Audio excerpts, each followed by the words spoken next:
interview series is what's in your cup. And even if you don't have a drink with you right now, maybe you could talk about, what's your favorite beverage to have midday at a time like this? Canada Dry Ginger Ale, which is what I'm having right now. There you go. Well, yeah, I appreciate you joining me. I usually I'm a Diet Pepsi man myself. That's a good one. I like them all. Yeah.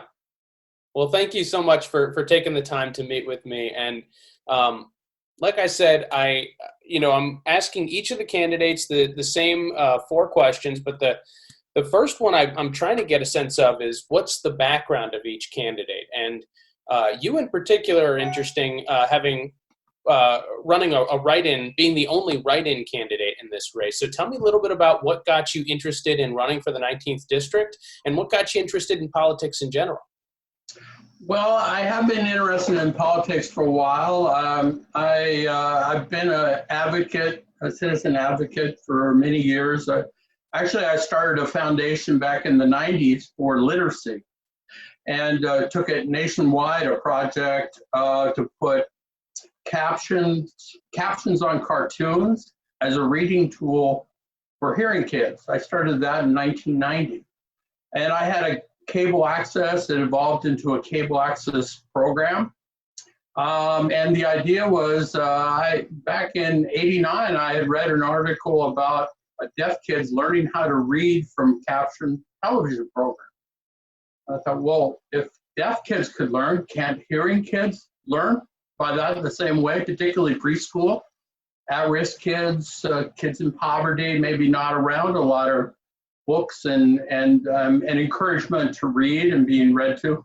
So I started that and I took it nationwide, and I sent it to the George Herbert Walker Bush, and as well as all over the country. I sent it to all 50 governors, got great response.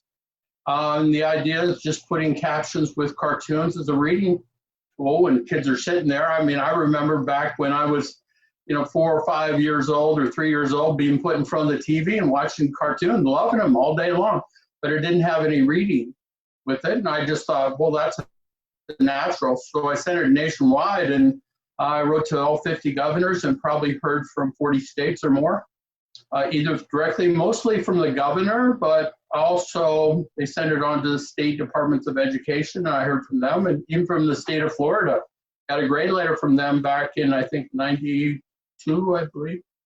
And worked on that for 10 years. I even tried to get, and basically what they did, they sent it to the state levels. They sent it to the county, city levels, and then they started using the idea with kids who maybe had a little reading problem, and things like that. So I got a lot of support and worked on that for 10 years. I even talked with Microsoft and Paul Allen with his group, met with them trying to get funding because they're a technology company.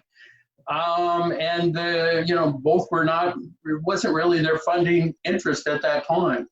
But I was living in Seattle around 2001, and 9/11 happened. And I had always had an interest in building. I've been a contractor and sustainability. My first company was called Innovative Building Concepts, and it was just an idea of how to improve efficiency of homes. And in 2001, 9/11 happened, and I said, man, why are we doing what we're doing? We should go to solar. Absolutely. We're around the world trying to get fossil fuels every way we can. It's a powerful source. We're not even really using it. And part of the reason is it's free. So no corporation wants to provide something that you can get for free from the sun. And that's everything. Every other type of fossil fuel that is sold at a profit. And so, I understood that solar is the future for the planet, and been pursuing it ever since. And I wrote to a lot of governors, a lot of senators. I heard from Jeb Bush and Charlie Crist. I didn't hear from any other senators here locally until, let's see, um, Governor Scott. I didn't get a response from him at all, which I was disappointed for 8 years. But I had written to many other people. I heard from, let's see, geez, I probably wrote to 100 people. And so, I was disappointed I didn't hear from Governor Scott, but I sent him around the country and got lots of positive letters, and have been working on it ever since. And it really is, I work for large home manufacturers, Ashtonwood Homes at Naples Reserve. They're building 1,000 homes. I was the permits and starts coordinator there, and I was in sales marketing. I have a real estate license. And so I was doing everything I could to promote sustainable homes, because it's one of the great pollution creators, produces more pollution, homes and buildings, than all transportation. So I was promoting that and working on that and trying to get it. And so I created a group called Sustainable Planet, and I've been promoting it ever since. And I sent it on to Governor DeSantis, Marco Rubio. I sent it to him a year and a half ago. He sent it to the Department of Education, Energy. And I've heard from them in the past. I think my first letter I got from them was 2007.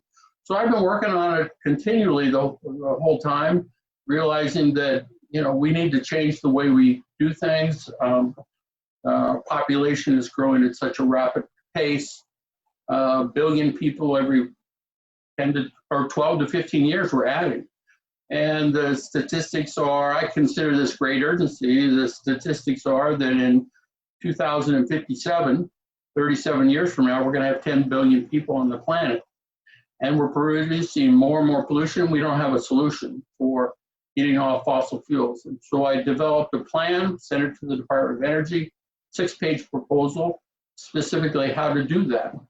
And then also, I did something for locally here to create a light rail system from Marco Island to the Fort Myers International Airport. And part of it would follow the old railroad tracks that run through Estero and Bonita that are abandoned, not being used. I've talked with Seminole Gulf Railroad, who owns it, about creating a light rail system with a bike path from Marco Island to Sanibel. And this is also, it's an alternative to the toll road that they're interested in building from Naples to Orlando. It's about $6 million a mile to build a freeway. Well, it's about 1.2 billion to build that. Well, you could do the same 1.2 billion. You could build a light rail system from Marco Island to the airport, and it would run through the heart of all the cities and connect all the communities, be a bike path on either side. And each transit station would be about a mile apart, and it would be solar powered. It would be roughly a 1 acre park and ride lot with solar on top, 2,000 solar panels on each lot. And that would produce about 100,000 a year from each station. There'd be 50 stations, and it would come out to about $5 million of free solar electricity to run the trains. And so this is my plan. I've sent it to Governor DeSantis a year and a half ago. He sent it to the Department of Transportation. And it's just better way to move people around. We're getting more and more crowded. And everywhere you have businesses and the gated communities along the tracks, property values would go up. So everybody's homes are worth more. Also, the cities would then generate more revenue because the quality of life is there. I come from Portland, Oregon, which has the best light rail system in the United States. And it runs north, south, east, and west, and they keep expanding it, and it just keeps working better and better. And so I'm familiar with it. I grew up there. I spent 40 years of my life in Portland until 1996, and then I moved to Seattle for 10 years. I've been here 15. I've been in Naples about 5 years, a little over 5 or 6 years. But I'm very interested in bicycling. I'm a big proponent of it. It's big in Portland. I've actually been on a summer tour of Europe all by bicycle. Back 25 years ago, this summer I was in Europe. This time of year I was in Italy, and I went all by myself. I rode 5,000 miles by bike. And so I have a great appreciation for it. I know people here love it, and but it's not safe to ride here in Naples. So I'm interested in promoting this bike path. With each station would have bike share. And I have actually reached out to Tesla Motors a year and a half ago about becoming a part of this project, and they showed some interest. And I think it's perfect for them. You know, the idea also would maybe have car share, Tesla car share, maybe 10, 20 cars at each park and ride station. So people could use them. They could rent a car for a week, a day, an hour, or maybe even go on an annual program where you don't necessarily have to own a car if you live near the tracks. It's just to make it much more urban and efficient. I spent 5 years in Coral Gables. It used Miami Metro all the time. And it was fast, efficient, much better than owning a car. So I'm very familiar with what we can do. And that is economic development for our entire region. Connects all the cities, gets people out of the cars. And the idea is every mile it costs you, or every 10 miles it costs you $1 to ride the train, and much cheaper. And in the long run, you have a lot of people using it, and it is something that would generate revenue, plus having free solar power. So that's why I talked with Tesla, and they said they were interested, but say develop that. And I've talked with people, Francis Rooney, when he was running for office about this and some other things. Never really heard back from anybody. So after all these 20 years, I decided I'm going to jump in because I can't rely on them to move forward with really good ideas. And so that's why I'm running. I did run for office. I ran when I was in Coral Gables, 2012. I ran against Eliana Ross-Layton just to test the waters. She had been in for 20 years. As a Republican in the House, U.S. House, and I ran just to learn how to do it, go through the petition process and all that. So I have had interest in it, but and I thought about running at a state level. But when Francis Rooney decided not to run, I said, okay, the best thing I can do is promote the ideas and get people aware of some of the things I know that will make a better community. The one thing I always hear from everybody is, why don't we have solar? And so what I'm trying to do is educate people how we can have it. And I have a 6-page proposal I sent to the Department of Energy. And it's a step-by-step how to change our whole electric grid from AC power to DC power, which is power storage as well. The combination of the two. If you do it on a national level, and like an Apollo scale project over 10 years, I'm proposing $1 trillion the federal government would spend. It'd be $100 billion a year. It started right here in Naples area, and we would promote this concept and expand it nationwide. And if you generate power, even if it's from power plants, and you store it before you use it, in reality, you only need to generate half as much power, because it's just like your cell phone or your laptop computer or even electric car. You generate it up and then you use it at your leisure. It may last you a month, it may last you a day, depending on how much you use. But that's the concept, and basically we can get all our power from the sun. Homes and buildings are very inefficient. If you think about cars, they're very efficient. Maybe 20 manufacturers in the world make cars. So it's very easy to mandate and demand, but home builders just over the years have been historically very, very poor quality of energy efficiency. And so that's why homes and buildings in the US produce more pollution than all transportation. There is a change happening. And you're seeing it even just recently. Pulte Homes, big national home builder, they're building they built their very first home at Babcock Ranch that is super energy efficient and has power storage, solar, all that. And they say it'll save a couple $100 a month for the average homeowner. So this is a huge change, and that's something I've been an advocate for. In California, they passed a regulation January this year that if you build a home, apartment, condo, 3 stories and under, you got to add solar.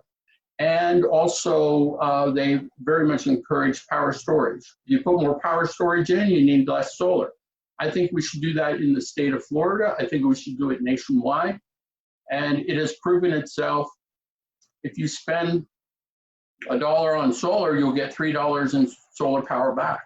So it's reducing pollution every bit you produce. And so as far as water quality and all that, this is a big thing about saving the planet and water quality, is if you reduce pollution from fossil fuels and switch to solar, you're protecting water.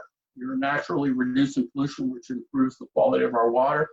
And that is a big focus of what I'm trying to do, you know. And the one thing with the COVID virus, one thing they're really concerned about is kids, education, preschoolers, you know, they're missing out on those very important early years. And my literacy concept for putting captions with all cartoons, mandating it, or at least vastly improving it, would certainly help with that. I mean, this is something that's come up in the last 3 months, which has never been into play. I mean, states have been using my concept all over, you know, for 30 years. And, you know, realizing, oh, let's help our at-risk kids or kids who are having trouble learning. Let's use that with them. And so it's interesting that the COVID-19 has come up, and it actually gives new meaning for using at-home schooling, getting to kids early when they're 2 or 3 years old, and having them see the printed word along with the hearing the language. It helps with their literacy. The more at risk they are, the more important it is. And kids with English second language as well, you know, speak Spanish, but maybe not so strong in English. They get a start ahead just by putting them in front of the TV like you always do. So those are kind of the things I'm promoting. A much stronger electric grid, and that improves national security. You know, we have problems with power outage, like up in North Carolina right now. They're all without power. I believe every home and building that is built should have mandated, if it's new, solar and power storage. If right now, all those, if you had homes up there built in the last year, if you had that, those people would be having power right now. Not long-term, but emergency power, run their fridge, lights, radio, computer, things like that. And so I really have been working on these concepts for 20 years. They're very vetted. I have support from all over the country. And so I'm trying to promote them, and that's why I'm running, so that we can bring solar to every single person. And it just makes sense that the government can take the lead in this. They're the ones that, you know, can jump ahead. One thing a lot of people don't realize, China is changing their whole electric grid from AC power to DC, because they're going to an all-electric car future. Well, that's how you do it, and that's why they're doing it. And they were kind of stealing our technology. That was Thomas Edison's idea back in 1887. They came up with a light bulb, that's DC power. And basically, they're changing their whole electrical system over because it's more efficient. You know, they're expanding everywhere. So if you're going to expand, the scientists will tell you that DC power is more energy efficient, it's safer, it's consistent. AC power actually fluctuates a little bit, where DC is much more stable. And so your equipment lasts longer too. You don't have, you know, like lights don't flicker, things like that. It's much more consistent power. And so that's what I'm trying to promote for the United States. China's switching over, and Europe's going to an all-electric car future. The United States, the only thing we have is Tesla Motors. And right now there's 10 times as many mega battery vehicle plants in China than there is in the United States. We do about 5% of the world's batteries. Europe does about 30%, China does 50%. We're way behind them. Their GDP is growing. You know, it used to be we were 10 times larger than them 20 years ago. Now they're about 2/3 of us. They're going to pass us by in the next 10 years or so. They're going to have a bigger GDP because they're going at a skyrocketing pace for renewable energy because it's practical, it's cost effective, and we are not. We're fighting over healthcare. I mean, I think the rest of the world's kind of in Europe and China, they're kind of chuckling at us because we're fighting over healthcare. They got it, and we're not focusing on what's important. And the U.S. is per capita is the biggest energy consumer in the world, but we're not focusing on that energy. And so that's what I'm trying to promote is awareness of focus. We're in the wrong direction, and we're getting beaten by China. And in 37 years, we're going to have 10 billion people on the planet. And I consider that immense urgency. Other people, I think, you know, yeah, that's going to happen, but, you know, I'll probably be dead by then. Well, your grandkids aren't going to be dead. You know, your kids and your grandkids are going to go, what were they thinking? And so I have a tremendous urgency to get these things going, make people aware. I mean, the U.S. rebuilt our country during World War II. 3 years, 9 months. We reinvented our entire country, became the most powerful and respected on earth. We seem to have forgotten how powerful and terrific, great we are, what we are capable of when we're focused. You have people in China, they have one leader, one focus. They want to go a certain direction. Everybody kind of nods, okay, let's do it.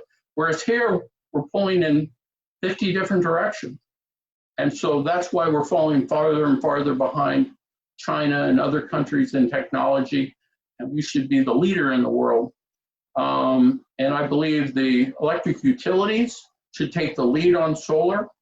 Yeah, yes, they will gradually lose a little bit of money as people get onto solar, but we'll be reducing pollution, reducing costs.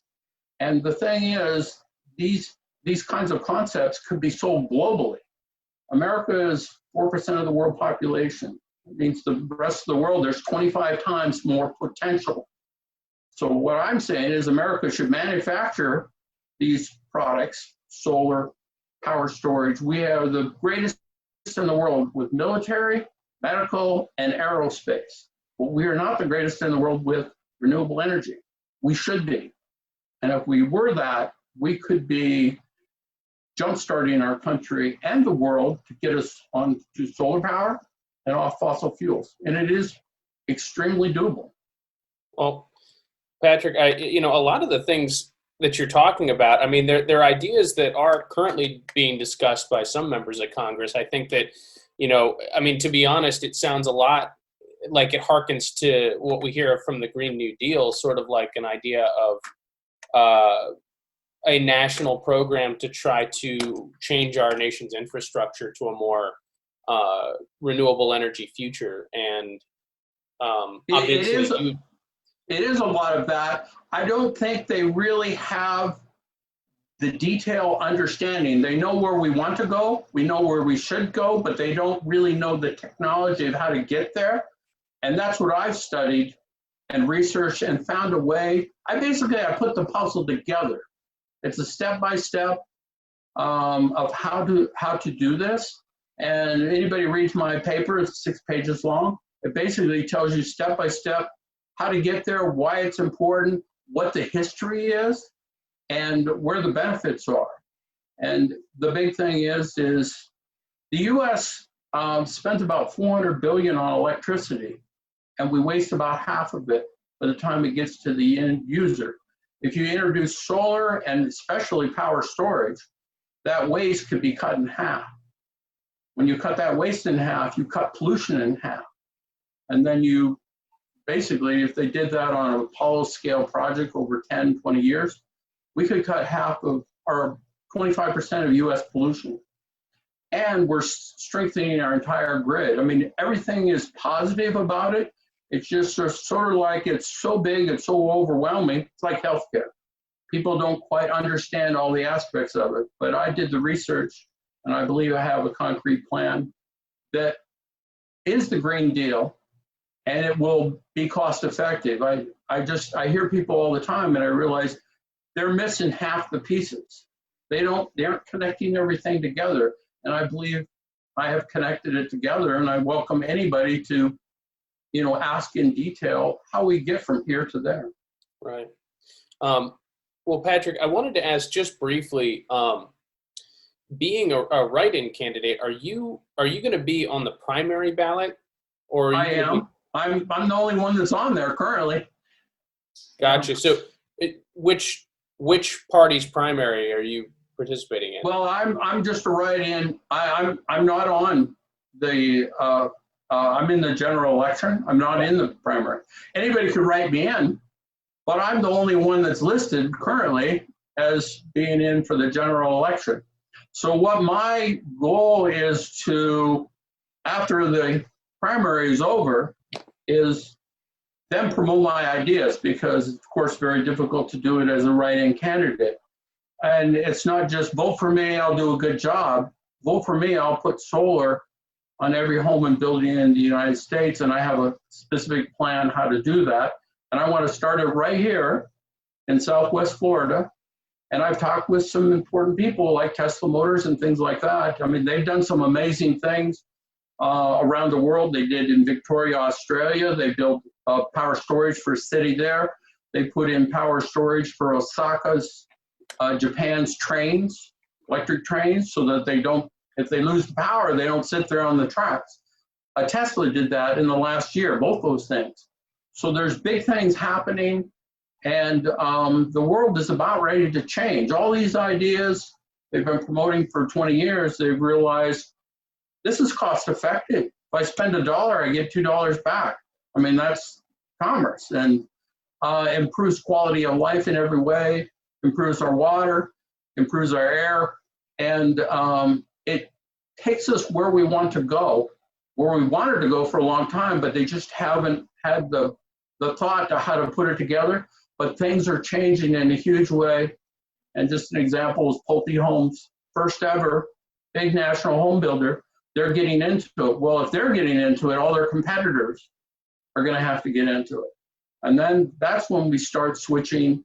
One of my big things is building homes that produce more electricity than they consume, with the surplus power you can use to run your electric car.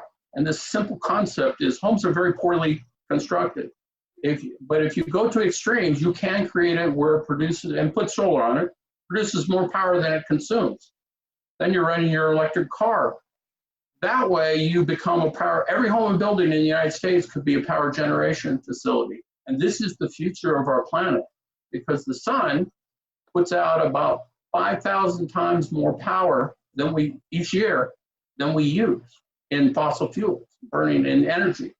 So it is the future. It's the cleanest. It's delivered to you. It's free. It has all the things we want delivered free to everyone. And it's like anything else. It's like when the Wright brothers built the first plane in 1903. 66 years later, we were on the moon. Mm-hmm. And that was back in the days when they didn't have any technology. I think we could, in 20 years, 30 years time, the world can completely change and actually get off fossil fuels. It would be a supplement.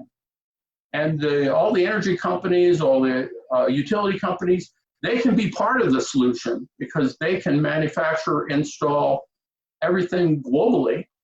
And America can take the lead in this. And I think we can be the new leadership, just like when we landed on the moon. We can do that in 10 years from now. We will be the country that changed the world from fossil fuels to solar power. And that's what I'm all about. Gotcha. And so, I mean, it sounds to me like you wouldn't, would identify as an independent, not affiliated with either party? I am a registered and have been a registered Democrat for many years. After the election with Hillary and all that, I actually switched to Republican Party. Then I switched within 6 months I switched to independent. So I've kind of been all around. I am running not as a Republican, a Democrat, or an independent. I'm running as an American who's tired of our ineffective and dysfunctional leadership in Washington, D.C. We need to do much better. I mean, Washington, D.C., if it was a company, would be out of business, in a very short, they'd be bankrupt and they would never have any recovery because it's all the people there, 600 people in Congress who are pulling the country in all these different directions instead of pulling us in one direction. And so we need to get back to, that's why I was talking about an Apollo program to get the U.S. off fossil fuels, and it will create jobs. It would create, if you put $1 trillion in over 10 years, it'll create 1 million jobs a year just in that area. But the effect would create millions of other jobs, the support that would go with that. So, and the utilities, the major fossil fuel companies, they don't have to lose out. They can be part of the solution. They can be part of the transition. They can diversify, and they can make more money because, I think all FP&L and all these electric utilities here, they can diversify, create a company, go global with it. Just like the fossil fuel companies are global. Have them manufacture, they have the expertise to do this, have them diversify into another company where they transition a little off of making money from selling electricity to helping people manufacture their own. And in the end, they could make, since it's global, they could make double, triple the money they're making. I mean, FP&L's $20 billion a year company. They make $1 to $2 billion a year in profits. They could be a $50 billion a year company in 10 years where they're selling globally. And I think that we need to open up the market and allow them to diversify, to manufacture for a global market because everybody wants power, needs energy. And if you can use that solar for your home and your car, that changes the world. And that's what I'm trying to convey. So, Patrick, I wanted to ask, specifically, I mean, you've kind of outlined a lot of them already, but I have asked all of the candidates what their initial priorities would be if they were elected as the next congressman for the 19th district. So if you could briefly just give me an idea of what your priorities would be in office and, how some of the ideas that you've already explained to me could come to fruition with you in office.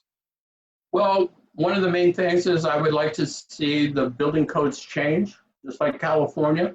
I would like to see the state and promote that where if you build a new house, put solar on it, put power storage. You're helping the economy, you're creating more jobs, you're protecting the new homeowner, you're reducing their costs, and those types of things. That's one of the main things. Another one is the light rail transportation system. Instead of spending $1.2 billion for a toll road from Naples to Marco Island, we need to build an infrastructure that will move people around efficiently, easily, get us out of our cars, get us on our bikes, because Naples is a great city and our beaches are spectacular, but a lot of places have places for biking. It's much more common all over the state, except for here. And that, we have red tide and algae issues and things like that. Well, if the beaches are shut down because of dead fish, which happened a couple of years ago, horribly, people have other things to do. But so I'm interested in this transportation system instead of using that 1.2 for a toll road. Let's put it into our cities. It'll increase value of anyone who has a business along the light rail. It improves Naples and Southwest Florida as a tourism mecca. It just provides a way for tourists to get around easily, and that will increase everything economically. And the states or the cities will actually have a higher revenue because property values will go up. Anywhere you put in a bicycle path in an area, usually property values nationwide will go up about 5%, because if it's a high efficiency system like that, as well as light rail, your property values will go up because you are near infrastructure that gets you to go anywhere you want. Hospitals, churches, schools, malls, theaters, every type of venue out there, it's easy to move around. And it's, it's the way for the future, and we definitely need it. And it's a much better use of dollars. So those are two of the main things that I would like to promote for our area. And I think it's, what they're doing in California has been phenomenally well received. We should do it nationwide. We're the Sunshine State. We should do it here. And it's not copying somebody else because it's their idea. It's copying them because it makes sense. And it's good for the community. So, and it's easy to do. It's just a mandating, a changing a rule and regulation. And everybody will go, oh, okay. And then businesses will come here. Technology will come here because we are a lightning rod for the future.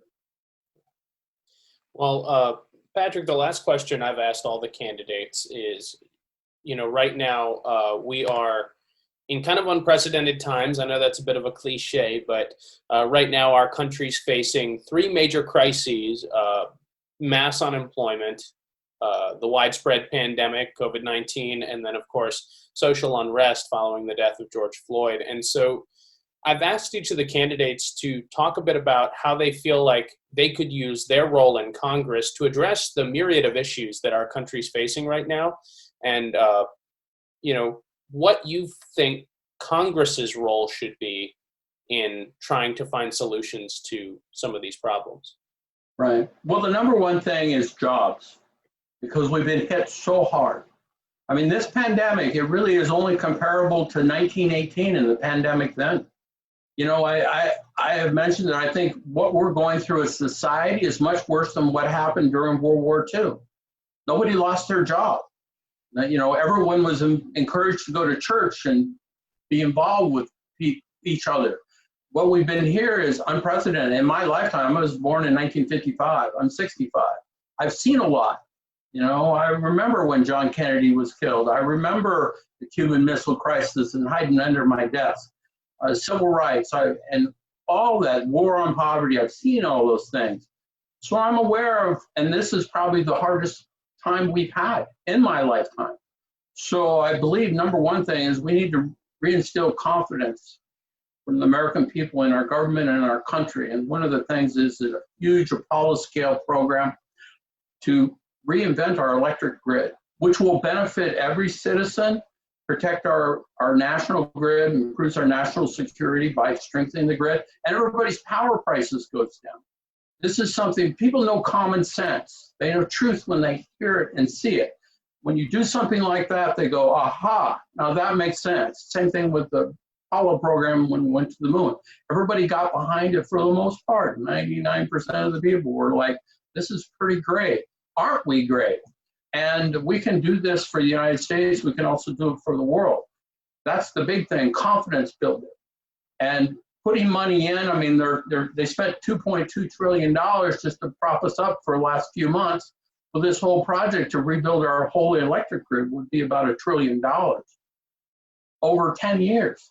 But it's moving in the right direction. You're instantly creating jobs. You're instantly creating a different direction and where we're going, where it's positive. And that is something that the federal government can do on a massive scale.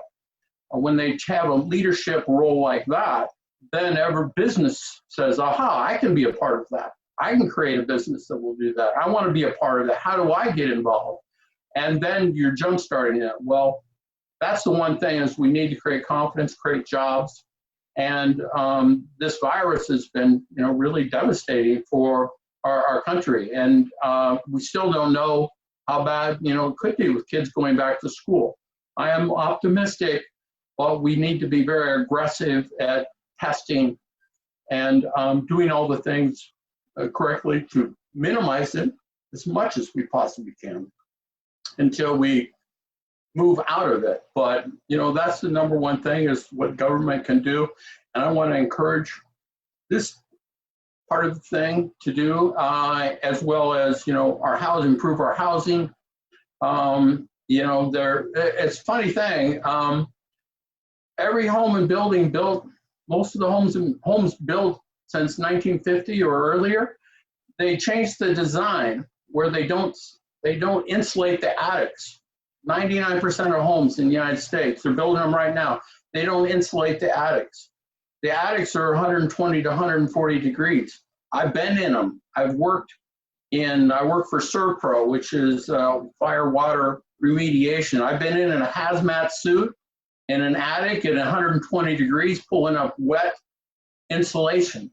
I understand what it is.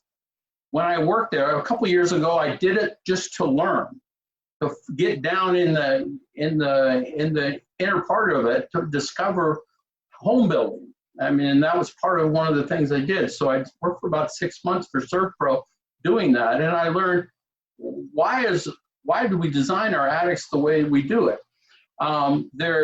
They're all the engineers, all the designers, all the architects have not insulated the attics. They used to be back in the 30s, 40s, and earlier on. They always did that. It creates a buffer zone, and that's something I want to promote here and change how we're doing things. But I work for Neil Community, big home builder here, and they have like 20 developments from here to Tampa. I worked for them for about a year. And I saw the houses, how they're built. I worked in sales office there. I saw them from start to finish, scraping the ground, building the house, and creating the attics. Well, the attics now, Neil Community has decided to start offering an upgrade. You want your attic insulated, they'll do that. Instead of putting insulation on the floor, they put it on the attic. Well, your attic goes, instead of being 120 to 140 degrees in summer, it's about 80 degrees. And this saves about 25% of your air conditioning costs. If you think about how they're doing it, they run all the ducts, and all the equipment is, a lot of times it's up in the attic, piping, all the vents and things like that. If you seal that, you can save 25% of your air conditioning costs. And if you're in other parts of the country, you can save 25% of your heating costs by creating that buffer. And that should, all homes and buildings built in the last 70 years have been built wrong. And nobody has thought about it. These are the kinds of things I'm talking about.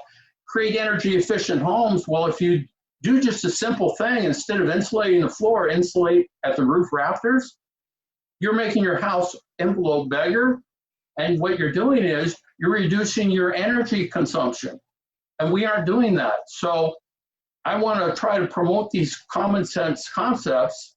And basically that's what I've done over the last 20 years, just to figure out how can we do things better. And that was one of the things probably in the last couple of years I had never thought about until I got up into the attics and saw it. And I went, why are we doing what we're doing? And then I started seeing people making changes where they now do offer that. But it's sort of like we have not gone to extremes where the benefits are. We try to go maybe 1-2% of an improvement, and then we go, well, it's not a big improvement. Well, go 100%, insulate your entire attic, and you save a fortune on energy costs, and you reduce pollution. And every time you reduce pollution, you're improving water quality. So it's all in the mix. And these are the kinds of things that I want to promote here and take it nationwide, expand nationwide with common sense, because it saves energy, it saves money, improves lives, but we aren't doing it.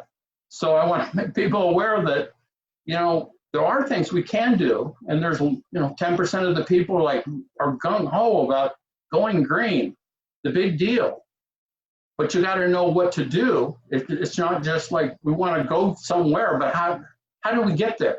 And I believe I have a very good idea of how to get there.